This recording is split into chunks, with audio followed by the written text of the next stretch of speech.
जय श्री राम दोस्तों, स्वागत है आपका श्री रामचरितमानस कथा में। पिछले भाग में हमने देखा कि मनु और शत्रुपा ने कठोर तपस्या किया भगवान के दर्शन के लिए और अंत में भगवान प्रकट हुए। उनको देख करके दोनों भाव विह्वल हो गए और उन्हें अपने शरीर का भी ध्यान नहीं रहा।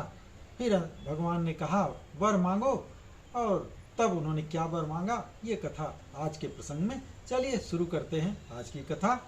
सुनि प्रभु बचन जोरि जुग बानी, धरि धीरजु बोली मृदु बानी। नाथ देखी पद कमल तुम्हारे, अब पूरे सब काम हमारे। भगवान के वचन सुन के कि जो वर मांगना है मांगो, दोनों हाथ जोड़ करके और धैर्य रख करके राजा मनु ने कोमल वाणी में कहा कि हे भगवान, आपके चरण कमलों को देखकर अब हमारी सारी इच्छाएं पूरी हो गई हैं। एक लाल सा बड़ी उर माही, सुगम अगम कहीं जाति के नाही। तुम ही देते अति सुगम गोसाई, अगम लाग मोहि निज कृपणाई। फिर भी मन में एक बड़ी लालसा है, बड़ी इच्छा है, उसका पूरा होना सहज भी नहीं है। उसका पूरा होना बहुत आसान है और अत्यंत कठिन भी है। इसी से उसे कहते नहीं बन रहा है। हे स्वामी, आपके लिए तो उसको पूरा करना कोई बड़ी बात नहीं है, बहुत आसान है, पर मुझे अपनी दीनता के कारण यह अत्यंत कठिन मालूम होता है। यथा दरिद्र विबुध तरु पाई, बहु संपत्ति मांगत सकुचाई। तासु प्रभाव जान नहीं सोई, तथा हृदय मम संशय होई। जैसे जैसे कोई दरिद्र कल्प वृक्ष को पाकर भी और अधिक मांगने के लिए संकोच करता है, क्योंकि उसके प्रभाव को नहीं जानता कि कल्प वृक्ष में कितनी ताकत है, वो कितना दे सकता है, इसलिए और मांगने लगता है। वैसे ही मेरे भी मन में ये संशय हो रहा है, पता नहीं आप क्या देंगे। वैसे तो मैं आपका दर्शन पा चुका हूँ, लेकिन और भी मांगना चाहता हूँ, इसलिए मुझे संशय है। सो तुम जानहु अंतरजामी, पूर्वहु मोर मनोरथ स्वामी। सकुच बिहाई मांगु नृप मोही, मोरे नहीं आदे कछु तोही। हे स्वामी, हे भगवान, राजा मनु ने कहा कि आप तो अंतर्यामी हैं, इसलिए उसे जानते ही हैं कि हम क्या मांगना चाहते हैं। मेरा वह इच्छा पूरा कीजिए। भगवान ने कहा हे राजन, संकोच छोड़िए और मुझसे मांगिए, और मेरे पास ऐसा कुछ भी नहीं है जो कि मैं आपको न दे सकूं। दानी शिरोमणि कृपा निधान दीनाथ, कहूँ सती भाव। चाहूँ तुम्हि समान सुत, प्रभु सन कवन दुराव। तब जब भगवान ने कहा कुछ भी मांग लो यार, ऐसा कुछ नहीं है कि जो मैं आपको न दे सकूं, तो राजा मनु ने कहा हे दानियों में शिरोमणि कृपा निधान, हे नाथ, मैं अपने मन का सच्चा भाव कहता हूँ कि मुझे आपके ही समान पुत्र चाहिए। प्रभु से भला क्या छिपाना। देखी प्रीति सुनी बचन अमोले, एवं मस्तु करुणा निधि बोले। आप सरिस खोजऊं कहाँ जाई, नृप सवतन होब मैं आई। राजा का प्रेम देख करके भगवान और उनके जो अमूल्य वचन हैं, ऐसा सुन करके करुणा निधान भगवान बोले चलो ऐसा ही होगा। आपने कहा है कि मेरे समान पुत्र चाहिए, तो ऐसा ही होगा। हे राजा, मैं अपने समान दूसरा कहाँ से जाके खोजूं, अतः मैं स्वयं ही आकर तुम्हारा पुत्र बनूंगा। ऐसा उन्होंने वर दिया राजा मनु को। सतरूप ही बिलोकी कर जोरे, देवी मांगु बरु जोरु चितोरे। जो बरुनाथ चतुर नृप मांगा, सोई कृपाल मोहि अति प्रिय लागा। फिर मनु को उन्होंने वर दे दिया, राजा मनु को। फिर उनकी पत्नी शत्रुपा जी हाथ जोड़े खड़ी थी। उनको देख के भगवान ने कहा हे देवी, तुम्हारी जो इच्छा है वो भी वर मांग लो। शत्रुपा ने कहा हे भगवान, चतुर राजा ने जो वर मांगा है, कृपालु भगवान, वही मुझे भी अत्यंत अच्छा लगा, वही मुझे भी चाहिए। प्रभु परंतु सुठी होती टिठाई, यद्यपि भगत हित तुम्हि सोहाई। तुम ब्रह्मादिक जनक स्वामी, ब्रह्मा सकल उर अंतर जामी। फिर शत्रुपा जी बोली, परंतु हे भगवान, बहुत ढिठाई हो रही है, मैं बहुत ही ज्यादा हो रहा है। यद्यपि हे भक्तों के हित करने वाले, वह ढिठाई भी आपको अच्छी ही लगती है। आप ब्रह्मा आदि के भी पिता, उनको उत्पन्न करने वाले हैं, जगत के स्वामी हैं और सबके हृदय के भीतर की बात भी जानने वाले ब्रह्म ही हैं। सोई सुख अस समुझत मन संशय होई, कहा जो प्रभु प्रवान पुनि सोई। जे निज भगत नाथ तव हाई, जो सुख पामहि जो गति लहाई। ऐसा समझने पर मन में संदेह होता है, फिर भी हे भगवान, हे प्रभु, जो कहा वही सत्य है।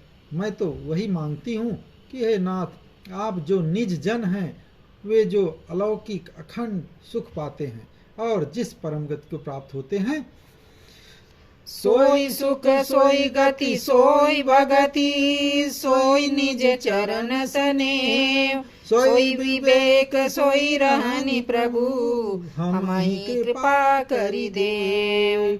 शत्रुपा जी आगे बोली, हे प्रभु, वही सुख, वही गति, वही भक्ति, वही अपने चरणों में प्रेम, वही ज्ञान, वही रहन सहन कृपा करके हमें दे दीजिए।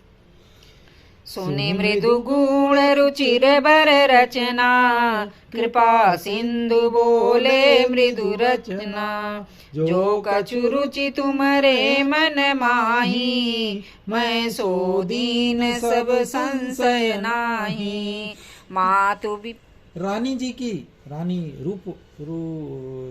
रूपावती की कोमल गूढ़ और मनोहर श्रेष्ठ वचन सुन करके कृपा के समुद्र भगवान कोमल वचन में बोले कि तुम्हारे मन में जो कुछ इच्छा है वह सब मैं तुम्हें दे दिया, इसमें कोई संदेह मत समझो।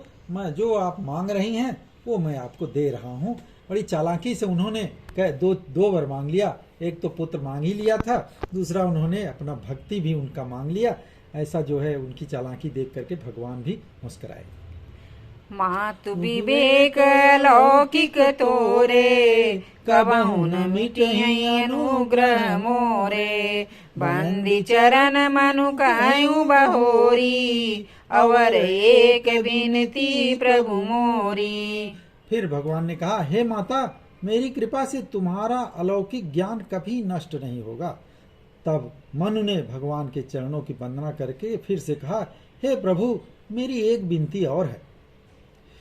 सुत विषयिक तब पद रति होऊ, मोहि बड़ मूड कहे किन कोऊ। मन बिनु फनि जिमि जल बिनु मीना, मम जीवन तिमि तुम्हि अधीना। फिर मनु ने कहा, मेरी एक इच्छा और है कि आप चरणों में मेरी वैसी ही प्रीति रहे जैसी कि पुत्र के लिए पिता की होती है। चाहे मुझे कोई बहुत बड़ा भारी मूर्ख ही क्यों न कहे, जैसे मणि के बिना सांप और जल के बिना मछली नहीं रह सकती, वैसे भी मेरा भी जीवन आपके अधीन रहे, आपके बिना न रह सके। अर्थात उन्होंने ये भी मांगा कि आप भले आप मेरे पुत्र के रूप में आ जाइए, किंतु मेरा मोह आपके प्रति वैसा ही होना चाहिए। असबरु मांगी चरण गई रहूं, एवं मस्तु करुणा निधि कहूं। अब तुम मम अनुशासन मानी, बसऊं जाई सुरपति रजधानी। ऐसा वर मांग करके राजा मनु ने भगवान के चरण पकड़ के लिपट गए कि आप मेरी ये इच्छा पूरी कर दीजिए। तब दया के निधान भगवान ने कहा, ऐसा ही हो, और अब तुम मेरी आज्ञा मानो और देवराज इंद्र की राजधानी अमरावती में जाके निवास करो। तह करी भोग विशाल, तात गए कछु काल पुनि। होई हूँ अवध भुआल, तब मैं होब तुम्हार सुत। हे तात, भगवान ने कहा राजा को, हे तात, वहाँ जाकर के आप जब रहोगे देवराज इंद्र की राजधानी अमरावती में, तो स्वर्ग के बहुत से सुख आपको मिलेंगे और कुछ समय बीत जाने पर तुम अवध के राजा होगे। तब मैं तुम्हारा पुत्र होऊंगा, अर्थात अवध के राजा दशरथ जब बनेंगे वो, तब उनके पुत्र के रूप में वो भगवान राम के रूप में अवतार लेंगे, ऐसा उन्होंने उनको कहा। इच्छा मैं नर वेश समारे, हुई हूँ प्रगट निकेत तुम्हारे। अंसन सहित देह धरि ताता, करी हूँ चरित भगत सुखदाता। फिर इच्छा निर्मित मनुष्य का रूप सजकर मैं तुम्हारे घर प्रकट होऊंगा। हे तात, मैं अपने अंशों सहित शरीर धारण करके भक्तों को सुख देने वाले चरित्र वहां आके फिर पृथ्वी पे करूंगा। जे सुनि सादर नर बड़ भागी, भवतरि हैं ममता पद त्यागी। आदि शक्ति जहि जग उपजाया, सो अवतरहि मोरिय माया। फिर निज चरित्रों को बड़े भाग्यशाली मनुष्य ही आदर सहित सुनेंगे और ममता और मद को त्याग करके भवसागर से तर जाएंगे, अर्थात भगवान राम की कथा सुन करके लोग इस भवसागर से पार हो जाएंगे।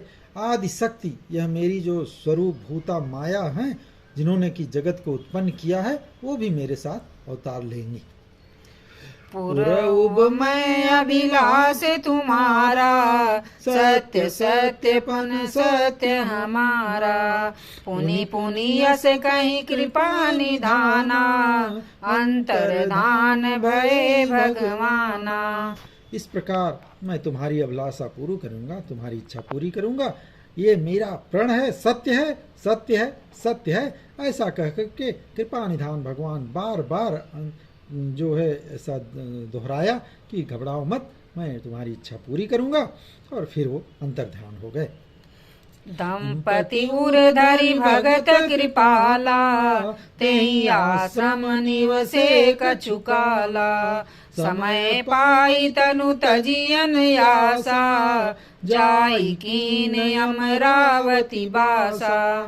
फिर वे दोनों स्त्री पुरुष राजा मनु और शत्रुपा भक्तों पर कृपा करने वाले भगवान को हृदय में धारण करके कुछ समय तक उस आश्रम में और रहे, और फिर उन्होंने समय पाके सहज ही बिना किसी कष्ट के अपना शरीर त्याग करके अमरावती, जो इंद्र की लोक की है, इंद्र की नगरी है, वहां जाके वास किया।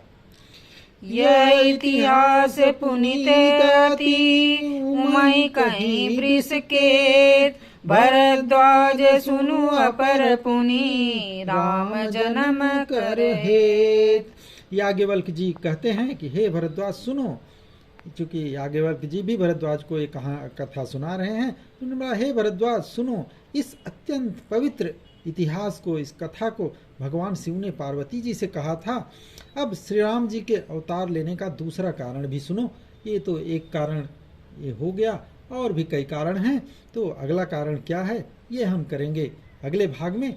आज के लिए बस इतना ही, तब तक प्रेम से रामचंद्र की जय, पवन सुत हनुमान की जय, उमापति महादेव की जय, राधावर कृष्ण चंद्र की जय।